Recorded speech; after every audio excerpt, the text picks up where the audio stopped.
Olá a todos, muito mais uma vez bem-vindos ao meu canal. Vimos então aqui a mais um episódio pronto, em que eu falo sobre as minhas expectativas dos mercados daqui para a frente. Brevemente vai sair o stock do mês e o ranking, portanto, dos stocks que têm vindo a ser falados, quais é que são aqueles que eu gosto mais, e as razões pelo qual eu ainda gosto ou deixei de gostar. Né? Falei, por exemplo, na questão da Hasbro, que o aumento do preço do petróleo vai efetivamente ter um impacto negativo na produção dos brinquedos.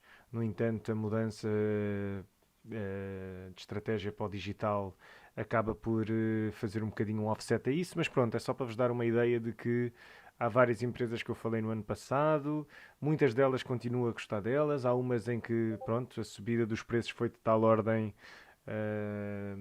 significativa que deixou de fazer sentido.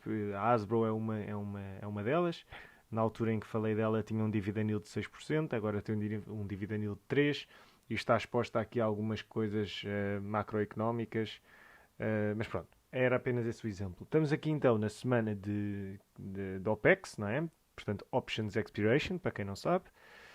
E vemos os mercados a ter aqui uma quebra substancial. Tivemos algumas quebras nas últimas semanas ou na última semana, e agora temos assim mais uma em que o Nasdaq cai mais 2% hoje. Portanto, o que é que eu acho? O que eu acho é simples. Esta semana, a semana do OPEX, é a semana em que os market makers têm maior sensibilidade às variações. Okay? Um exemplo básico aqui é imaginarem se vão apostar que um jogo de futebol vai acabar 1-0. Não é? O jogo começa, a aposta tem uma odd X, portanto, em termos práticos, existe um equilíbrio, ou seja, a aposta tem um determinado preço. Se nos aproximamos no final do jogo e o jogo está 0-0, não é? Essa aposta, as odds da aposta vão ser cada vez mais baixas, não é? Porque é altamente improvável que isso aconteça. No entanto, se nós quisermos comprar essa aposta, quem está do outro lado está-se a expor a uma enorme quantidade de risco para aquilo que recebe, não é? Agora, claro, podem dizer sim, mas a probabilidade é muito baixa. É verdade, a probabilidade é muito baixa e a odd representa isso. No entanto, não é? Se acontecer um gol mesmo no fim do jogo, ele está exposto a um grande payoff negativo associado a isso, não é? Portanto, ele contraparte. Portanto, aqui é um bocadinho a mesma coisa, não é?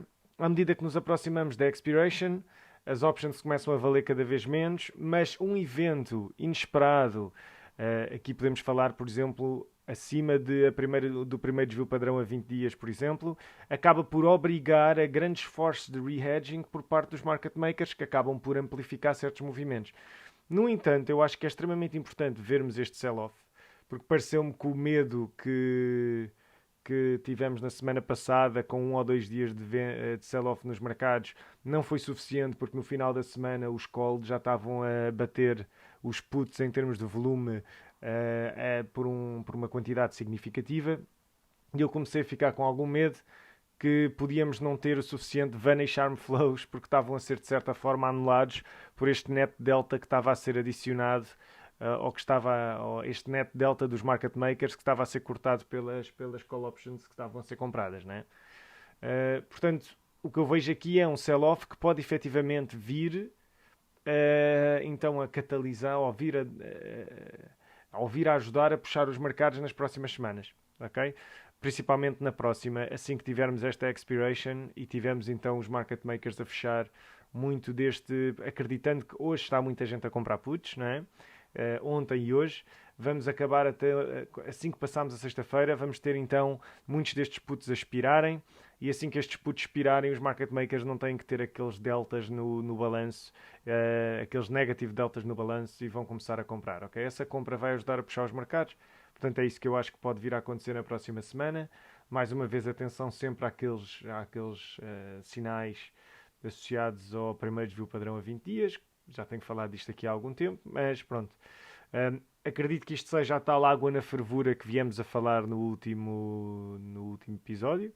A água na fervura aqui vem efetivamente de aparentemente as Treasury Yields estão a subir, e nem o Banco Central Europeu nem o Banco Central Americano aparentemente estão dispostos a puxá-las diretamente para zero. Eu acho que isto vem aqui da necessidade de equilíbrio, porque quando temos asset inflation, como vemos, quando temos inflação a aparecer por parte das cadeias de valor, bem, dizem que é por causa dos chokes associados ao Covid, mas quando vemos esta inflação a aparecer, inflação de preços de ativos de investimento, e vemos também a economia a abrir, não é?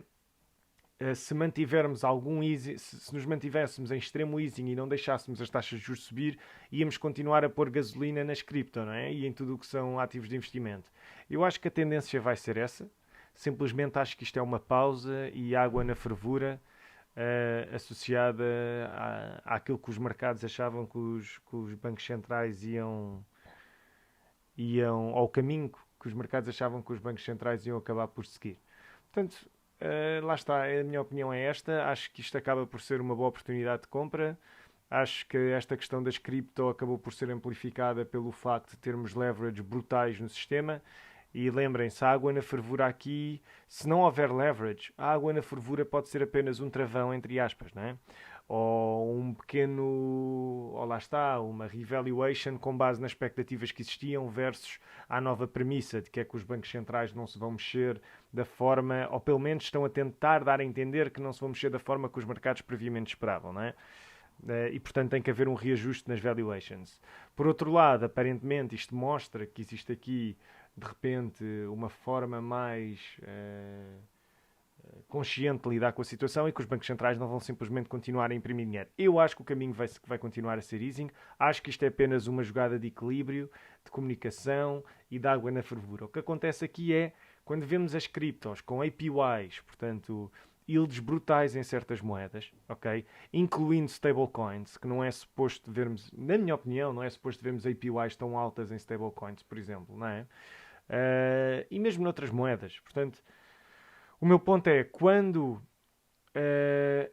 o mercado começa a incorporar esta política, esta falta de ação do ponto de vista da política monetária e as criptomoedas começam a refletir isso, a quebra no preço das moedas ou os retornos expectáveis no futuro com base nesta nova comunicação não vão ser suficientes para cobrir o carry, não é? O carry cost associado. Quando o carry out, e no caso das cripto nós sabemos que é gigante, aliás isto tem sido notícia numa data de sítios e no YouTube e muitos de vocês provavelmente também já viram quanto é que podem ganhar a fazer stacking de criptos e yields e etc. O carry cost é gigante para quem está do outro lado do trade, não é? Se as expectativas de retorno não forem igualmente gigantes,